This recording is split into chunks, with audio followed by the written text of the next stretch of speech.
Right now, currently in NBA, there's a team surging that's really been flying under the radar right now. They've won 19 of the last 23. They're currently in a 6-game winning streak, and they're second in their conference. And right now, with all those facts, you pretty much understand I'm talking about the Philadelphia 76ers.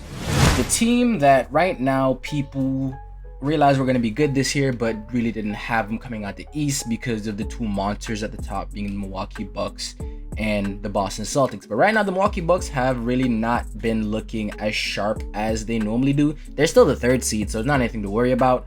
But right now, the 76ers has taken advantage of that. And in the past recent games, as they've gotten healthy, completely healthy, they have been a force to be reckoned with. Right now, they're one of the teams that have been hampered by injuries a lot, which is why starting the season, the first 23 games, they were 12 and 11.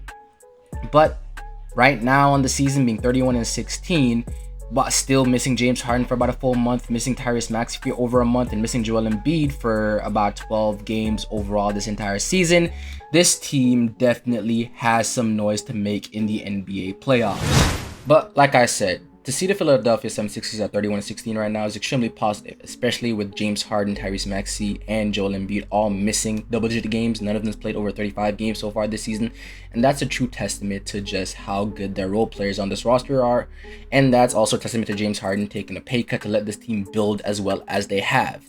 D'Anthony Melton, PJ Tucker, Shake Milton, Jordan Yang, Daniel House, Montrezl Harrell, all of those guys have been amazing so far for this team this season. Really picking up the slack when certain guys goes out and being incredible role players when those guys are in and hitting timely shots when they need to. And with this team being pretty slow paced and still having 320-point per game scores, and Joel Embiid leading the league in scoring with 33.4 points per game, and their fourth leading scorer averaging 16.3 points per game, you'd think this team's an overwhelming team with offense. But while they're top 10 offense in the NBA, their defense has been that much better, as they're the 7th ranked defense in the NBA this season. That's been a extremely engaged Joel Embiid as a rim protector. That's been a very good D'Anthony Melton, averaging about 1.9 steals per game and being a erratic perimeter defender. Of course, PJ Tucker and what he does on the defensive end. James Harden actually locking in this season, and I wouldn't say he's a great defender, but he's definitely more than capable this season. Has been showing the effort on that end. And Tyrese Maxey taking steps to at least be competent on that end a little bit. He gives the effort, but his size and sometimes his IQ does hamper him a little bit on that end. And they've just been really playing some smart defense this season. And what I mean by that is the fact that they don't really have names that pop off at you defensively other than like a PJ Tucker or Matisse Thybulle. And they're not really high up there in any like counting defensive stat. They're top 10 in opponents' points in the paint. They're top 10 in opponents' second chance points. And they're top 10 in steals. But everything else, they're pretty middle of the pack or sometimes lower. And they're one of the worst rebounding teams in the NBA. But they've done a really good job of playing drop coverage. They force teams on a lot of mid-range jumpers. And when they do get to the rim, you have Joel Embiid that's been playing really good defense at the rim this season. And everybody else around them is just really set perimeter defenders that do their job. Overall, this team has just been thriving off the fact of cohesion on this entire roster, understanding and communicating in defensive end and not really having a bunch of lapses.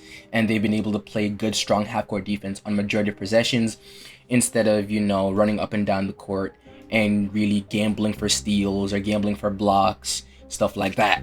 But just because their defense has been a little bit better than their offense this season doesn't mean that their offense has been any less efficient and insane. And that's largely because of the three guys at the top, the amazing three-point shooting, and the isolation play from James Harden and Joel Embiid separately. Right now, the 76ers rank third and second in the NBA in isolations per game as a team. They're ranked third in points per possession in isolation. They're amazing in isolation. Of course, that's James Harden and Joel Embiid's game. And right now, Tyrese Maxey is also beginning in on that type of game also. Not to mention, again, the three-point shooting of this team. This team has so many 38% to 40% three-point shooters this season that is absolutely insane. James Harden, 38%, Tyrese Maxey, 40%, Tobias Harris, 38%, Anthony Melton, 39%, PJ Tucker, 39%, Shake Milton, 38%, Jordan Yang, 42%. This team just has a bunch of sprayers, and they do not hesitate. That's the reason why James Harden's been averaging 11 assists per game. You put a bunch of shooters around a guy that's that great in the pick and roll, and then you put him in a pick and roll with Joel Embiid that sucks in the defense so much that their shooters are always open and get clean looks. You're gonna always have a very efficient offense. Not to mention that they're actually middle of the pack in free throws per game as a team, but they're second in makes and they're number one percentage. So they're not really free throw merchants, they just make the ones that they do get a lot better than anybody else in the league. And that's led to them having one of the most efficient offenses in the NBA and has led them to winning 19 of their last 23 games. This video is brought to you by Underdog Fantasy. Now, Underdog Fantasy is the best place to win big playing player props. You can win from 3 times your money to 20 times your money with a wager as small as $1. They have player props for every single game. All you have to do is pick your players and click higher and lower on either stat when you think they're going to do that given night, and you make your wager and click submit. It's as easy as that. You can also click on the insurance so that if you pick 5 players, you can still win some money even if you miss out on 2 people or 2 certain stats, because we all make mistakes here. So if you are interested in playing player props, please use code FLB on sign up to have $100 up to $100 matched on your first deposit. And thank you to Underdog Fantasy for sponsoring this video. All right, now obviously it's championship or bust for this team. Nobody cares if you make the playoffs. Nobody cares if you make the conference finals. If you don't get a ring, people are not going to be happy, and I understand that. You put too much money into this team and you have too many high expectations for this not to work.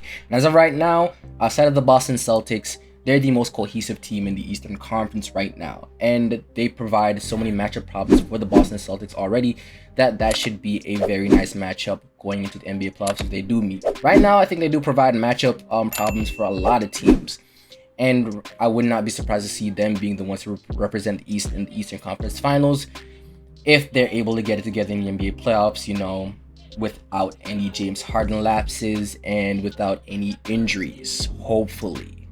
Or I think the biggest thing that could hamper this team, no poor rotations or no poor play calls from one Doc Rivers. Now, I understand Doc Rivers is an NBA champion. I don't have to do this. Everybody doesn't like the man as the coach. And beginning of the season, people are already clamoring for his firing.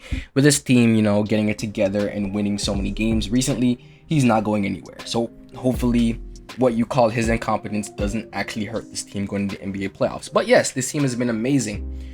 And I do want to see what they do in the NBA playoffs. They've been great. And right now, I do think they're probably the most cohesive team in the Eastern Conference right now, because Boston was even a little bit disjointed a couple seconds ago. So hopefully this is what we see from the Philadelphia Sixers going on, because this would mean some crazy matchups going into the NBA playoffs, and we get to see some really good games. But let me know what you guys think in the comments down below. Do you think that the Philadelphia 76ers has a chance to represent the Eastern Conference in the NBA Finals this season? Do you think they have a chance to win a ring this season?